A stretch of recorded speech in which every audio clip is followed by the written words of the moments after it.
Story name: The Inheritance of Dust. The crimson sun bled mercilessly through the dust-choked atmosphere, casting the sprawling metropolis in an unnatural, angry glow. Gone were the sprawling forests, replaced by a vast, ochre desert that stretched to the horizon. The once mighty rivers were now mere whispers of their former selves, their cracked beds a testament to humanity's insatiable thirst. Sandstorms, once a rare occurrence, now danced a deadly ballet across the ruined landscape, scouring the remnants of civilization with gritty abandon. Life, once abundant and vibrant, clung on by a thread. The air, thick with heat and the metallic tang of pollution, was barely breathable without filtration. Gone were the songs of birds, replaced by the rasping cough of a dying planet. Vertical farms, sterile and humming with artificial light, were the only source of sustenance, a pale imitation of the once verdant fields. Hope was a fragile thing, a flickering ember in the ever-growing darkness. Yet, amidst the desolation, a small group of scientists, the Last Defense, as they called themselves, toiled away in the bowels of a forgotten research facility. Their faces, etched with worry and the strain of sleepless nights, were illuminated by the cold glow of their monitors. They were the last bastion of reason in a world teetering on the brink, the Cassandras whose dire warnings had fallen on deaf ears for decades. For too long, humanity had plundered the Earth's bounty with reckless abandon, turning a blind eye to the ever-worsening environmental crisis. Industries, fueled by insatiable greed, had choked the skies with pollution, while forests fell like dominoes before the relentless march of progress. The warnings of scientists were drowned out by the clinking of coins, the pursuit of profit overshadowing the desperate pleas for sustainability. Now, the consequences were upon them, undeniable and irreversible. The Earth, once a cradle of life, was slowly turning into a tomb. The Last Defense, burdened by the weight of this knowledge, had made a terrible choice. A choice that echoed in the sterile silence of their lab, a choice that would forever stain their souls. David, a young PhD student with eyes that held both idealism and a hint of naivete, shuffled through the sterile corridors of the university. The once vibrant campus, teeming with life, now felt like a ghost town. The oppressive heat, a constant companion these days, pressed down on him like a heavy hand. He adjusted the filtration mask strapped to his face, a constant reminder of the harsh reality outside. His steps quickened as he approached the lab of his esteemed professors, Dr. Anya Sharma and Dr. William Chen, the leading minds in the field of environmental genetics. David admired their dedication, their relentless pursuit of solutions to the planet's woes. But lately, a shadow seemed to have settled over them, their once lively debates replaced by hushed conversations behind closed doors. One sweltering afternoon, as David lingered outside their lab, a snippet of their conversation drifted through the barely shut door. A chilling phrase, spoken in hushed tones, snagged on his attention. The only way to save the planet is to remove the virus. A virus? What virus? David's heart hammered against his ribs. Curiosity, a potent mix of concern and fascination, gnawed at him. He couldn't shake off the feeling that something sinister lurked beneath the surface of their cryptic conversation. Driven by a strange sense of unease, David embarked on a clandestine investigation. He spent nights poring over his professor's research papers, searching for any mention of a virus. Days were filled with stolen glances, deciphering cryptic notes, and piecing together fragments of information. The weight of his discovery settled upon him like a leaden cloak. His professors, the very people he revered, were not working on a cure. They were engineering a weapon. A weapon of unimaginable power, a virus designed to target humanity itself. The stark realization sent a jolt of terror through him. The virus, they believed, was the Earth's last hope, a drastic measure to cleanse itself of the human plague. David, consumed by a moral dilemma, wrestled with his conscience. Exposing his professors meant betraying their trust, shattering the very foundation of his academic world. But to remain silent, to let their plan unfold, was to become complicit in a global genocide. The fate of humanity, the future of the planet, hung precariously in the balance, and David, the unassuming student, found himself thrust into the center of a storm. Sleep evaded David. The weight of his knowledge pressed down on him, a suffocating secret threatening to burst from his chest. He replayed the conversation snippet in his mind, dissecting each word, searching for a loophole, another interpretation. But the chilling truth remained: his professors were architects of extinction. Days bled into nights as David wrestled with his conscience. The faces of his professors, once beacons of inspiration, now haunted him. Anya's sharp intellect, William's unwavering determination, were they now twisted into justifications for wiping humanity clean? He considered seeking help from the university authorities, but the thought of their bureaucracy and potential inaction gnawed at him. Time was a luxury they didn't have. The virus, a silent harbinger of doom, was nearing completion. Desperate, David remembered a forgotten news report. A reclusive journalist, Sarah Thompson, known for her scathing exposés on corporate greed and environmental negligence. She was a long shot, a rebel with a cause, but David clung to the hope that she might be his only chance. Under the cloak of darkness, David, disguised and his voice masked by a voice modulator, contacted Sarah. He spoke in cryptic riddles, hinting at a world-ending conspiracy without revealing the source. Sarah, ever the skeptic, was initially hesitant. But the urgency in his voice, the tremor of fear beneath his disguise, piqued her interest.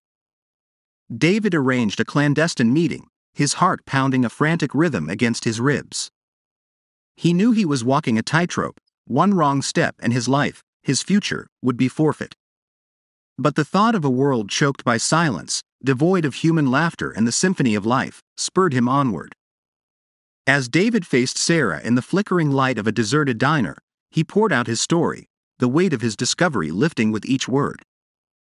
Sarah listened intently, her gaze a mix of skepticism and dawning horror. When he finished, a heavy silence descended upon them. The fate of humanity hung suspended in that shared moment. In Sarah's steely eyes, David saw a flicker of determination, a glint of the same rebellious spirit that burned within him. He had found his unlikely ally. The battle lines were drawn, the student and the journalist, united against the madness of their once revered mentors. The clock was ticking, and the race against time to expose the truth and avert a global catastrophe had begun. Sarah, a whirlwind of controlled chaos, sprang into action. Her network of informants, built over years of exposing corruption, crackled to life. David, his initial fear replaced by a steely resolve, became her shadow, meticulously combing through his professor's research for any shred of evidence. Days turned into a frantic blur of stolen moments and hushed conversations. Sarah, disguised as a lab assistant, infiltrated the research facility, her sharp eyes scanning for incriminating documents. David, meanwhile, hacked into the university's secure network, his fingers flying across the keyboard, a digital detective in a race against time. The deeper they dug, the more horrifying the truth became. The virus, codenamed Gaia's Wrath, was a terrifying masterpiece of genetic engineering.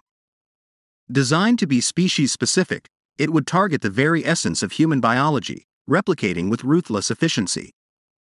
The world, as they knew it, was on the precipice of oblivion. Their investigation wasn't without its dangers.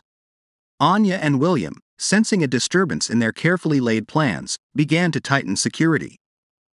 Sarah narrowly avoided capture, her cover almost blown.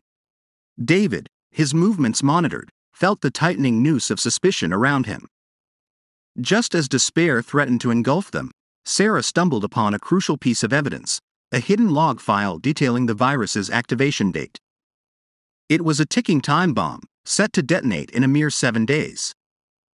With this knowledge, they knew they had to act fast. Sarah, using her contacts in the media, prepared a bombshell exposé, laying bare the horrifying truth about Anya and William's doomsday project. David, his conscience clear, turned over the incriminating data to the authorities, the evidence irrefutable.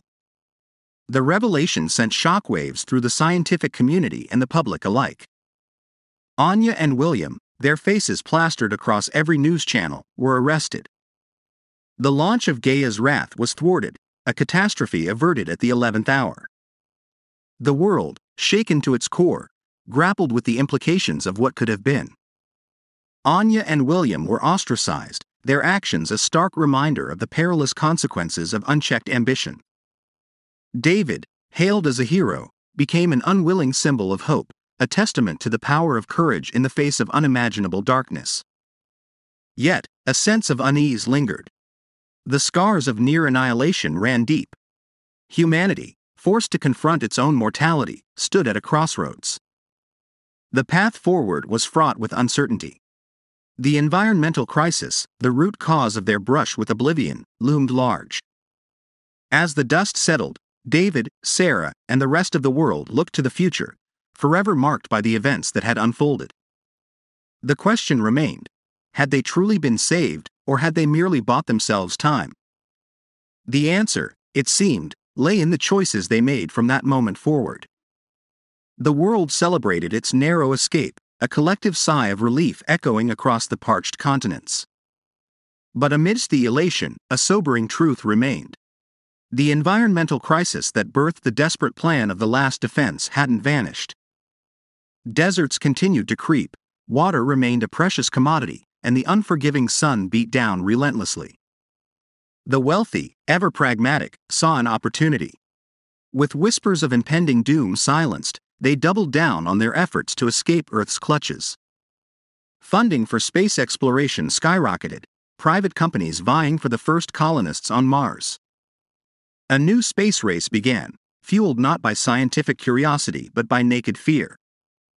David, disillusioned by the near-extinction event and the callous response of the elite, found himself drawn to a different path. Inspired by Sarah's tenacity, he joined a growing movement focused on ecological restoration. They were the inheritors of a broken planet, but they refused to be mere survivors. Years passed. The first crewed missions to Mars achieved limited success, establishing outposts that resembled glorified bunkers more than thriving colonies. The harsh reality of terraforming a barren world sunk in. Meanwhile, on Earth, the fight for a sustainable future raged on. David, now a leading voice in the environmental movement, tirelessly advocated for renewable energy, sustainable farming practices, and global cooperation. The road was arduous, riddled with resistance from powerful corporations and entrenched interests. Yet, a flicker of hope remained. News reports, once dominated by stories of environmental disasters, began to carry messages of progress. Communities banded together to plant trees, develop drought-resistant crops, and clean polluted waterways. A new generation, raised in the shadow of near annihilation, understood the gravity of the situation. The scars of the past remained. The story of the last defense served as a stark reminder of humanity's capacity for both destruction and redemption. As David surveyed a newly planted forest, a testament to the collective will, he allowed himself a sliver of optimism.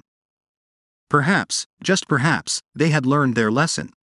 The future, though uncertain, held the faint possibility of a healed planet, a future where humanity and nature coexisted in fragile harmony.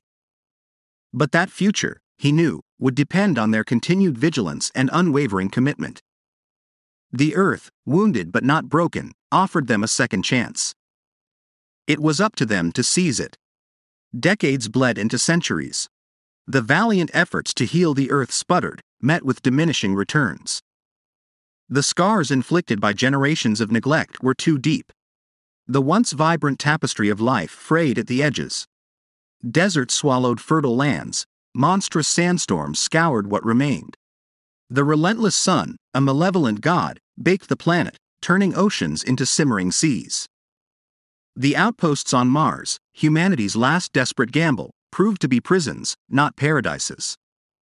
The dream of terraforming a barren world remained just that, a dream. Resources dwindled, the harsh reality of their folly settling in. Back on Earth, the fight became a desperate scramble for survival. Megacities, once symbols of human ingenuity, transformed into suffocating tombs. Water became the new currency, hoarded by the privileged few. Violence, a constant companion, erupted over scraps of food and dwindling resources. David, his once hopeful eyes now clouded with despair, watched the world crumble around him. The movement he championed, the flickering ember of hope, had been extinguished by the unforgiving tide of climate change. His generation, the inheritors of a broken planet, were also its executioners. News reports, once filled with glimmers of progress, were replaced by pronouncements of inevitable doom. The fight was over, replaced by a grim acceptance of the approaching oblivion. The children, born into a dying world, knew nothing but dust storms and the struggle to breathe. The colonies on Mars, their artificial bubbles failing, flickered out one by one, silent screams lost in the vast emptiness of space. Humanity's arrogant attempt at escape ended in whimpers, not a bang. The Earth, ravaged and lifeless, spun aimlessly in the cold embrace of space. A monument to a species that forgot it was not the master of nature, but merely a part of it. The silence was deafening, a testament to the ultimate consequence of unchecked greed and ignorance. Eons later, as the Earth drifted through the cosmos, a solitary alien vessel, drawn by a faint echo of a long-dead civilization, approached the ravaged planet. Scanning the desolate landscape, the alien captain noted the remnants of a once thriving world, a cautionary tale etched in the cracked and barren surface. With a stoic nod, the vessel turned away, leaving behind a silent tomb, a stark reminder of the fleeting existence of a species that failed to learn from its mistakes. The universe, vast and indifferent, continued its relentless march, humanity's hubris a mere footnote in the grand story of existence.